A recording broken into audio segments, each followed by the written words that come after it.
Your grocery bill just jumped another $40 this month and you have no idea why. Gas prices are swinging wildly again.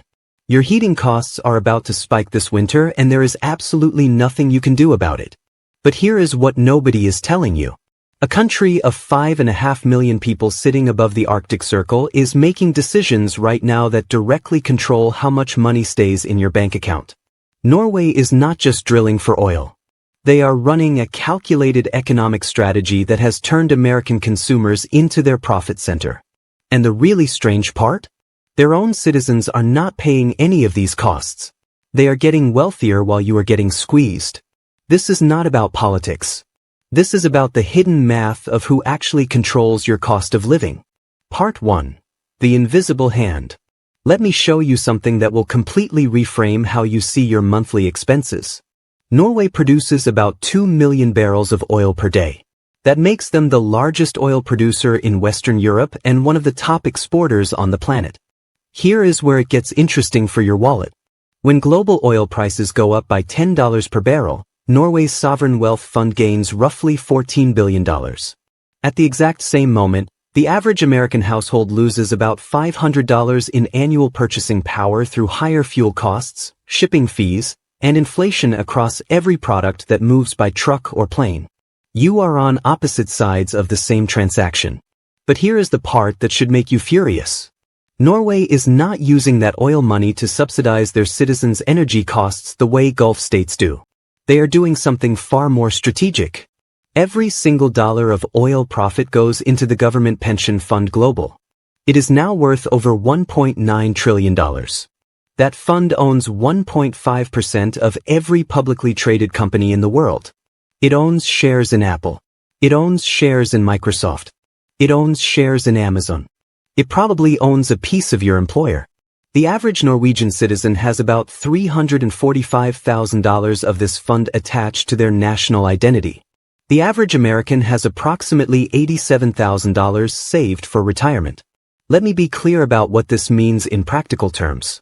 When you fill up your tank and it costs you $70 instead of $50, that $20 difference is being systematically transferred into a wealth system that you will never benefit from.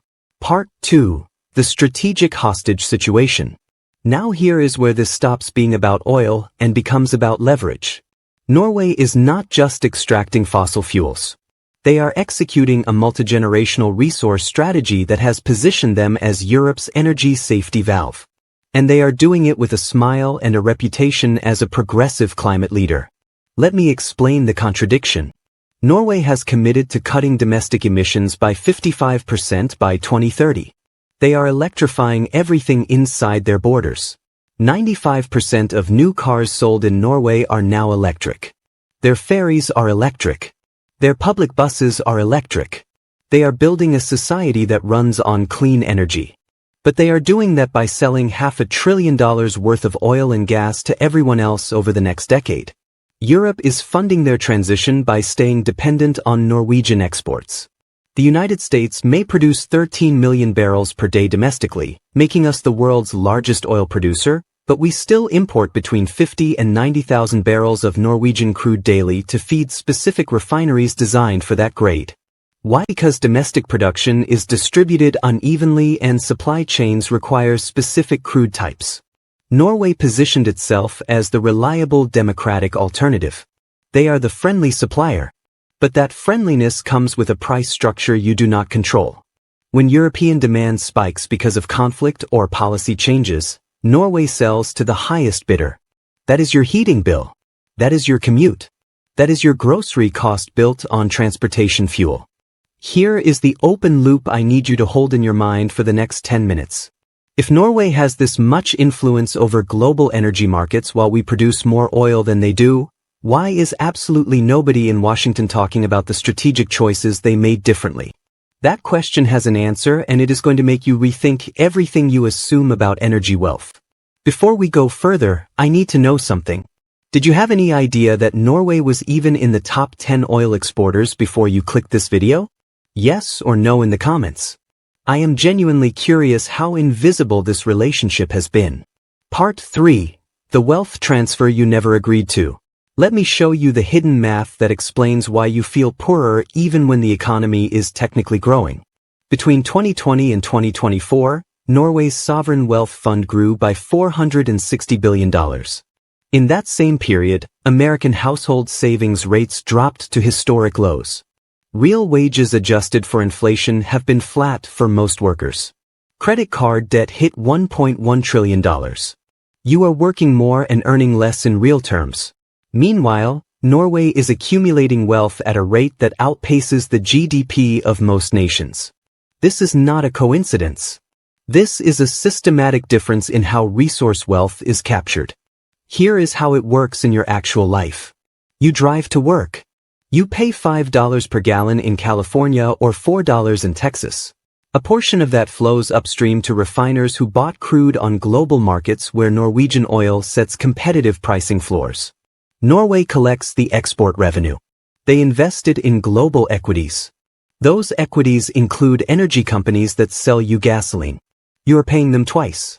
Once through globally influenced pump prices and again through the profit margins of the corporations they own shares in. It is a closed loop where you are the input and they are the output. Now let me show you what they do with that money and why it makes the comparison even more painful. Norwegian citizens do not worry about medical bankruptcy. They have universal healthcare funded by oil wealth. They do not worry about education debt. University is free. They do not worry about parental leave. They get 49 weeks paid. They do not worry about retirement. The fund guarantees it. Meanwhile, American energy wealth gets distributed to shareholders and disappears into quarterly earnings. Your gas money is building their social safety net while yours remains fragmented. And the most frustrating part? This is completely legal. This is just different choices about who captures resource wealth. But legality does not mean fairness. It does not mean sustainability. And it definitely does not mean you should accept it without understanding the terms. Part 4. The Climate Contradiction. Now let me dismantle the myth that makes people defend this system without realizing what they are defending. The myth is this: Norway is a climate leader and we should celebrate their green transition. That statement is half true, and the half that is false is the half that reveals the strategy. Yes, Norway has decarbonized faster than almost any nation on Earth. But they have done it by exporting their carbon footprint. They are not reducing global emissions. They are outsourcing them. Every barrel of oil they sell to Europe or refined products that reach global markets gets burned elsewhere. It shows up on other countries' emissions counts. It shows up in their air quality. It shows up in their climate policy debates. Norway gets credit for being clean while profiting from everyone else's pollution. Let me give you the numbers. Norway's domestic emissions are about 50 million tons of carbon dioxide per year. The oil and gas they export generates about 500 million tons when burned by other countries. They have built a moral brand on 1/10 of their actual carbon impact. And that brand allows them to maintain premium market positioning because buyers see them as ethical suppliers. You are indirectly paying into a system with a green reputation that does not include the product being consumed. It is marketing genius. It is also economic asymmetry. The United States is spending $300 billion per year on fossil fuel imports overall. While Norway is not our largest supplier, they represent the model of what resource wealth capture looks like when done strategically. That is $300 billion leaving the American economy every single year. It is not staying here to build infrastructure. It is not staying here to fund education. It is not staying here to lower your healthcare costs. It flows into foreign wealth systems that will never write you a check. Here is what I want to know from you. If the United States took every dollar we earned from federal oil and gas extraction over the next 10 years and put it into a sovereign wealth fund for American citizens, would you support that even if it meant higher short-term costs? Tell me why or why not in the comments, because this is the core trade-off. Part 5. The Infrastructure Trap. Now let me show you why this comparison matters even though we produce more oil than Norway. The United States has spent the last 3 decades underinvesting in strategic wealth capture from energy infrastructure. We produce 13 million barrels per day, but we let that wealth disperse into private quarterly earnings instead of building permanent national assets. Refineries are old. Pipelines are contested. Storage capacity is limited. That makes us vulnerable to price shocks even as a net exporter. Norway knows this. They have spent the same 3 decades building one of the most advanced offshore drilling operations in the world. Their Arctic fields are technological marvels. They can extract oil in conditions that would shut down most operations. They have automated platforms. They have subsea facilities that run with minimal crew. They have supply chain efficiency that maximizes value capture. This is not about effort. This is about decades of strategic investment funded by oil profits that were reinvested into better extraction and permanent wealth storage. They created a compounding advantage. The better their technology, the cheaper their extraction costs. The cheaper their costs, the more competitive their exports. The more they export, the more they earn. The more they earn, the more they invest in the next generation of infrastructure and citizen wealth. You are comparing two systems. One optimizes for quarterly earnings. The other optimizes for century-long wealth accumulation. Guess which one wins when we zoom out? Here is what that means for you in 5 years. Norway is expanding Arctic production. They are approving new fields. They are extending platform life. They are planning to keep exporting oil until 2050 even as they go carbon neutral domestically. That is 25 more years of strategic wealth capture flowing into their system. 25 more years of a model that puts citizens first. 25 more years of proof that resource wealth can build permanent prosperity. The American Society of Civil Engineers gave U.S. infrastructure a C- grade. Norway's infrastructure scores in the top 5 globally. We produce more oil but capture less permanent value. That is the gap. Part 6. The political silence. So here is the question I promised to answer earlier. Why is nobody in Washington talking about Norway's model as something we should learn from? The answer is going to sound cynical, but it is backed by lobbying data and campaign finance records. Norway is not seen as a competitive model because they are a NATO ally. They are a democracy. They are culturally similar. They are polite. But economically, they made a choice 50 years ago to capture resource wealth for citizens instead of letting it disperse to shareholders. That choice is now worth $1.9 trillion. The United States made the opposite choice. We let private markets distribute energy profits. Those markets reward shareholders, not citizens broadly. Here is the other reason. American energy companies benefit from the current structure. When they produce oil, they keep the profits after taxes. Their shareholders get richer. Those shareholders include pension funds and investment portfolios owned by the same politicians who would need to challenge the system. There is no incentive to redesign a market that is profitable for the people who write the laws. You are caught in a system where the industry benefits from your higher costs and you have no mechanism to capture the wealth being generated from federal lands and resources.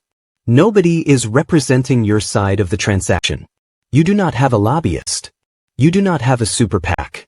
You just have a credit card bill that keeps climbing. Let me show you what this looks like in policy. The Inflation Reduction Act included hundreds of billions for clean energy. That is good. But it did not include a single mechanism to create citizen wealth from federal resource extraction during the transition period. It did not create a sovereign wealth fund. It did not redesign royalty structures to build permanent assets. It did not create price stabilization tools for consumers. It subsidized production, but it did not build wealth for citizens. That is not an accident. That is a choice about who matters in the design of economic policy. Norway made the opposite choice. They tax resource extraction at 78%. That is a 22% corporate tax plus a 56% special petroleum tax. They captured the wealth at the source. They made sure citizens benefited before corporations. The United States taxes energy profits at 21% federally, often reaching 35% effective rates with state taxes, but deductions and subsidies lower the actual burden. We let value disperse. They concentrated. Guess who has more wealth per capita? Part 7. The Alternative Timeline. Now let me show you what could have been different if the United States had made Norway's choices 30 years ago.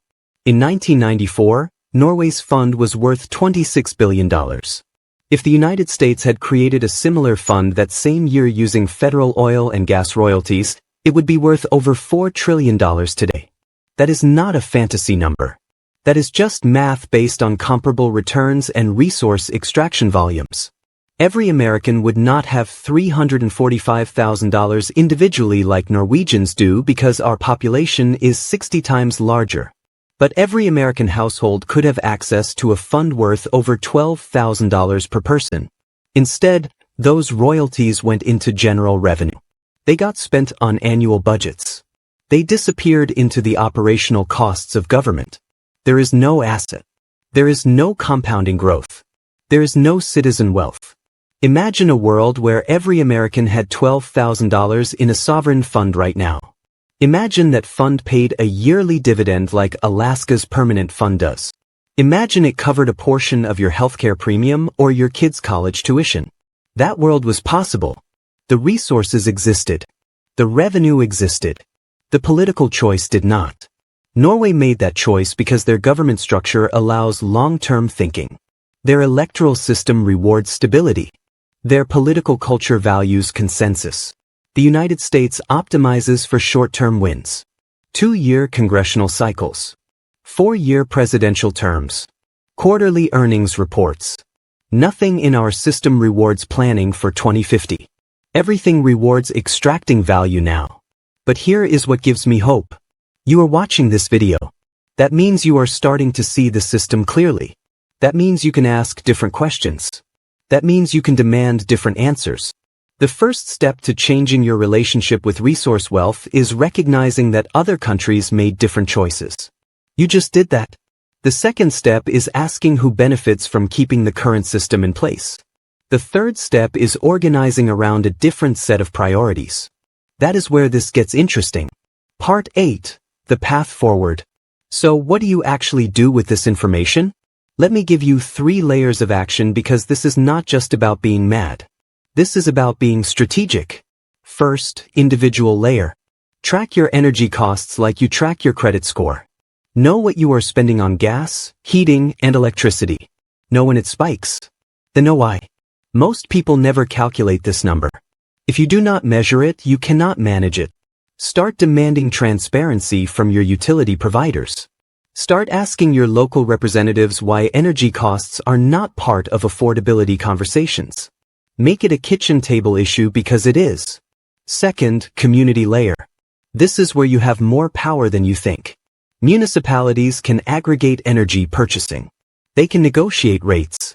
They can invest in local renewable infrastructure that reduces dependency on volatile global markets.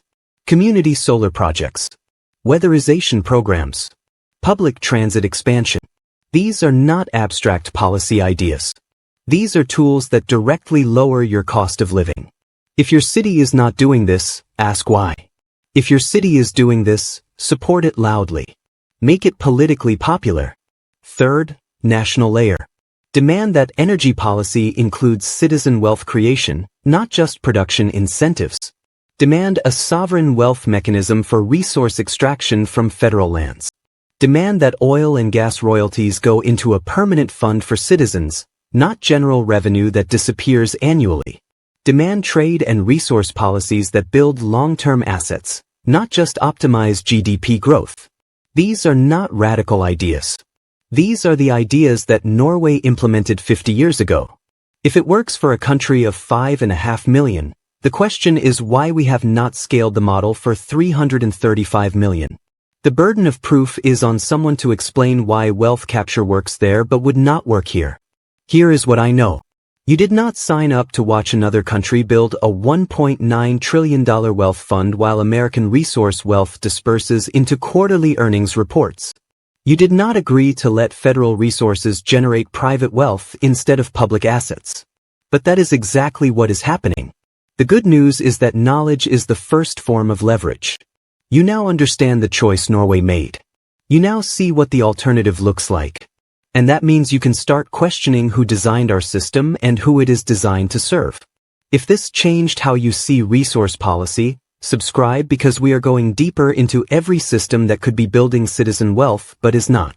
Next video, We are breaking down why your healthcare costs 5 times more than Norway's and who is getting rich from that gap. I will be in the comments for the next 2 hours. Tell me what shocked you most about this comparison. If you had to choose right now, would you rather pay 20% more in taxes to fund a U.S. sovereign wealth fund or keep current tax rates and accept that resource wealth will continue dispersing to shareholders forever? No middle ground. Pick one and tell me why.